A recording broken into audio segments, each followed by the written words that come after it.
So you see, this is exactly why we have the miser brothers that fight one another, exactly like Jacob and Esau, because one represents the cold winter of blue and white, and the other represents the hot summer sun of red or green.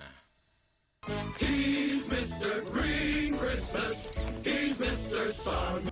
So he represents the green springtime of fertility of the sun.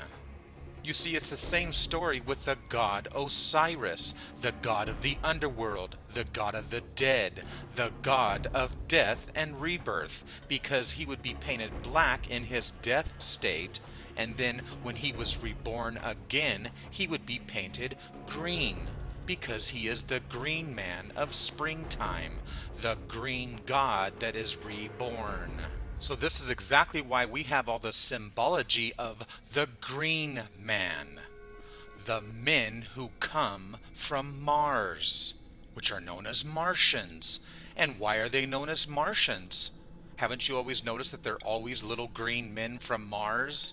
Because Mars represents March or Aries, the time of the spring green equinox, the time of the green lamb, the spring lamb of Jesus, which is why Jesus is the green man of springtime. He is the symbol of Aries or the Martian, the green man of Mars, which is why he's born from Mary, which is named after the planet Mars, the Mars of Aries. So like I've said before, the dragon represents the primordial force of nature. It represents the female, which is why the Shrek dragon is a female. And you'll notice that the Eve is the serpent in the Garden of Eden. It is the female aspect of nature. So when a man dresses as a woman, he is dressed in drag, as in the dragon or the serpent goddess. So like I've said many times in the past, the theme or the ancient theme of slaying the dragon or slaying the serpent is an ancient theme from the old world, from ancient times, and it's continued to this very day. So if you pay attention to your Hollywood movies, you'll notice it's always about slaying the dragon or the serpent. And of course, this is why the Bible demonizes the serpent dragon goddess. And this theme of the evil goddess goes back way into history. The evil goddess of Isis. Notice her serpent on her head, the Wajet. So Isis was the goddess of the underworld, a goddess of death. Thus she took care of Osiris in his aspect of death. And of course, she also took care of him in his rebirth state. She was the nurturer. She is the giver of life. She breastfeeds Horus, the baby who is like Jesus. She is the mother goddess of death and rebirth. This is why the Bible has the same symbols of that of Isis, the gene of Isis, or the Genesis. So now you understand why the goddess Eve in the Bible is the goddess of creation. She bore all life upon earth. Thus, she is the goddess of the dark, or the aspect of nighttime, the moon goddess. She is the goddess of the abyss. So actually, if you paid attention to the mythology of the dragons, let's say in stories and in movies, you'll notice that it's always about the mother dragon who cares for her eggs or her little dragons, because she is the primordial goddess of the abyss. She is Eve. She is the goddess of the serpent. She is the goddess of life. That's why in the movie Shrek, the goddess dragon, female, gives birth to little dragon donkeys. And this creation theme is carried on with the green man. So the goddess Eve is the goddess of evilness. She is the goddess of the dark time, the goddess of blackness and death. Thus, she is the goddess of black magic, which is why Witchcraft is about the female, witches. And this is exactly why we have black Sabbaths or black sacrifices. And this is exactly why they tell us about the evil black holes in space that represent the aspect of the goddess. And Isis represented both the black and the white, the death and the rebirth, because she represented the moon. And the moon goes from a full moon of life to the zero moon of black death. This is exactly why the black moon of death is known as the black moon of Lilith, the death demon goddess. And this is why, for example, that Black Sabbath released their album on the night of the Black Moon of Death, as well as the movie Shrek 2 and Shrek the Third, released on a black moon. So just as winter and summer reflect the colors of red and blue, or white and red, it is the aspect of the two seasons struggling with one another, the male and the female, or the winter and the summer, the day and the night, which is why Adam and Eve represent both the red and the blue. Adam is the red, the Adum, and Eve is the evening blue, the goddess. Thus we have red versus blue. So you see, this is why we have New Year's Eve or Christmas Eve, because it is the time of even. You see, a time between times, the time of zero or blackness, like at midnight when things end and also begin. It is the time of the apart time, which is why we have a party, because we're celebrating the old and the new. It is a time of being in the mid-L. So this is why the equinox is so important, because it is a time of being equal or parallel, a time between the two dimensions. It is a time of in-between times.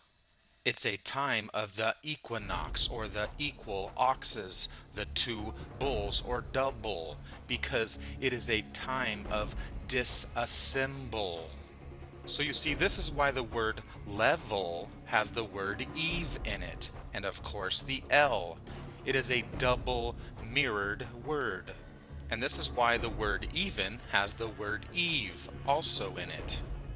So like I've said many times before, if you understand the very essence and the very basic nature of what Eve represents, you'll understand why Eve is evil and why the word evil has the word Eve in it, because it's talking about the aspect of the evil goddess, the goddess that is the serpent, which is why the Bible talks about evilness being the serpent. And that's why the Bible talks about evilness or the devil or Satan being the deceiver, because winter deceives the daylight, or darkness or evilness deceives lightness or goodness. So it's very basic, but it's simple to understand if you just grasp the wisdom of what the Bible is actually talking about. It's talking about nature. There's no such thing as a devil. Evil is just the Eve of El. It's talking about the nighttime, the darkness of the black abyss, coming into the daylight hours of El. So if you paid attention to what the Bible is really talking about, it's not talking about a real devil and a real Jesus. It's talking about the two forces of red and blue, the two forces of nature, which is the day and the night, the male and the female, or winter and summer.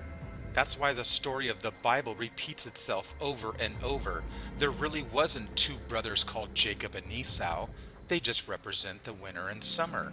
Just as there was no King David, it just represents King Divide, the division between winter and summer, or the male and the female. Exactly like King Solomon, or the sun and the moon, the king of sex magic between the two, the male and the female.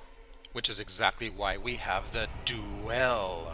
The duel. The duel is the two L's. which is why it's called the equal or the equal, or the parallel, the pair of L's. And that's why L was known as the two pillars or the two L's, the bull god L, which gives us the paradox or the pair of oxes in the double L's, which is why the Bible is full of parables or the pair of bulls. So you see, this is why the Bible keeps telling you the theme of slaying the bull. Thus, the two bulls are to be offered. If you read your Bible, you would know it calls for two oxens to be slayed. Exactly like the ancient Druids who would slay two bulls or two oxes. So this is why the Bible talks so much about sacrificing bulls and other animals to Yahweh, because it's talking about the animals of the zodiac. This is why Moses took the blood of the ox and sprinkled it on the people and said, "Behold, the blood of the covenant which the Lord hath made with you in agreement." And the Bible even goes on to say that a bull must be sacrificed each day as a sin offering. And sin is the bull god of the moon. And the Ark of the Covenant is also dualistic in nature. It has its polarities of the sun and the moon, the Gabriel and the Michael, which is the moon and the sun. And now you know why the Ark was pulled by two bulls, or the Bibles. So this is why the very essence of the Hebrew alphabet is also dualistic in nature. It's bipolar, or Bibles. It has the alpha and the beta, the alphabet, the A and the B, which is why it's divided with the 22 letters of L even, or the 11, the two L's. And this also is shown in the capital letters and the lowercase letters. It's showing you the dualistic nature of the bipolars or the Bibles, the opposites of as above, so below. So this is why the entire Bible is themed around the dualistic principle of heaven and hell, winter and summer, day and night, evil versus good.